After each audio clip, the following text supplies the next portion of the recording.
modus mengenai histogram contoh pertama matematika wajib kelas 12. Modus dari data nilai siswa kelas 12 pada tabel distribusi frekuensi berikut adalah, di sini ada histogram yang terdiri dari 5 kelas. Kelas pertama, kelas kedua, kelas ketiga, kelas keempat, kelas kelima. Untuk yang vertikal, dia menunjukkan frekuensi.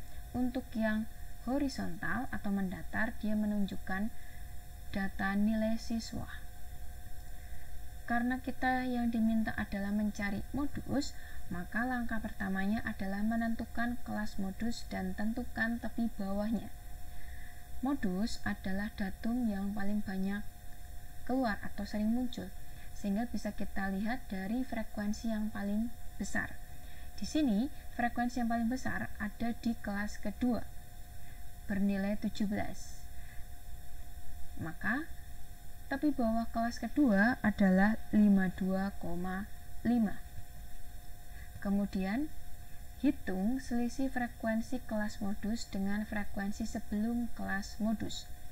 Kelas modus ada di kelas kedua, sehingga frekuensi sebelum kelas modus adalah frekuensi kelas pertama, yaitu 5.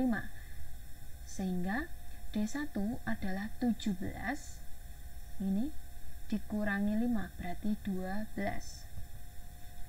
Yang berikutnya, hitung selisih frekuensi kelas modus dengan frekuensi setelah kelas modus.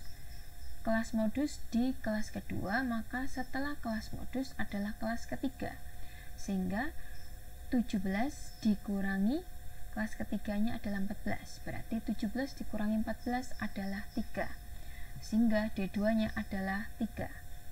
Kemudian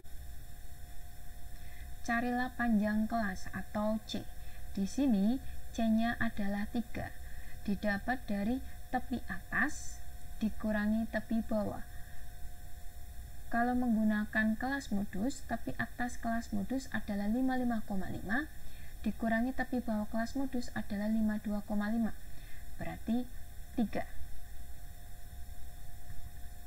Kemudian masukkan ke rumus, MO adalah TB ditambah dengan di dalam kurung D1 per D1 plus D2 dikali dengan C. Maka, tinggal kita masukkan ke dalam rumus, MO adalah TB-nya tadi 52,5 ditambah dengan di dalam kurung D1-nya adalah 12 per 12 ditambah 3 dikali dengan C-nya adalah 3. Maka 52,5 ditambah 12 per 15 dikali 3. Sehingga hasilnya adalah 52,5 ditambah 2,4. yaitu 54,9, sehingga modus dari data di atas adalah 54,9.